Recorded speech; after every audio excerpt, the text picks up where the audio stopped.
At this hour, a Chicago man is in bond court for his role in what police say was a mob attack on a tourist. The beaten tourist was just one of several victims hurt in separate mob attacks over the weekend, including an unsolved one last night in Streeterville. Anita Padilla joins us live with more. Good afternoon, Anita.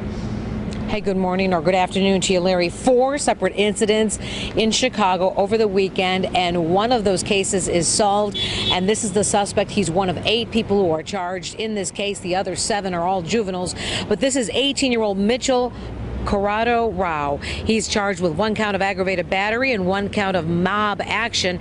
This was stemming from an incident in the 500 block of State Street on Saturday night. Now, there was a separate incident, and he was not involved in this one, but in the separate incident that took place last night, it was a Chicago doctor that was attacked.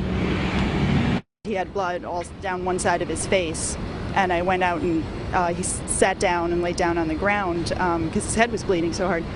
And then we looked at the wound, and it seemed to be okay when we found. She is a medical student who treated the doctor who came into the building of the lobby where she lives at Delaware and DeWitt, and that is where she saw the victim had been struck by somebody in the back of the head. She went outside later on and then got a photograph of his glasses that were left on the ground after the beating. He was severely injured and taken to an emergency room at Northwestern. This happened around 10 o'clock at night. He told her that he saw a large group of young African-American males, and then somebody came up from behind him and hit him in the back of the head.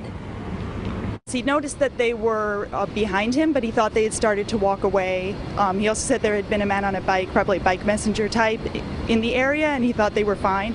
And that the man on the bike moved on, and he was left alone, and then they just came back up to him from behind. He thought he was fine because he was a half a block from his building, and they seemed to be moving away. They came back and hit him. Now, there are a number of surveillance cameras from high-rises in that area in the 800 block of DeWitt where that incident took place, and so police could be looking at some of that information to try to develop more leads on this case.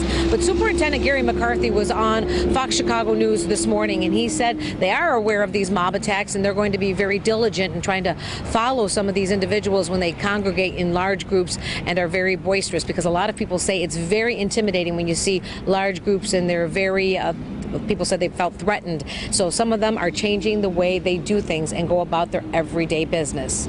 Reporting live from the Cook County Criminal Courts building, Anita Padilla, Fox Chicago News. Back to you in the studio, Larry. Okay, thanks, Anita.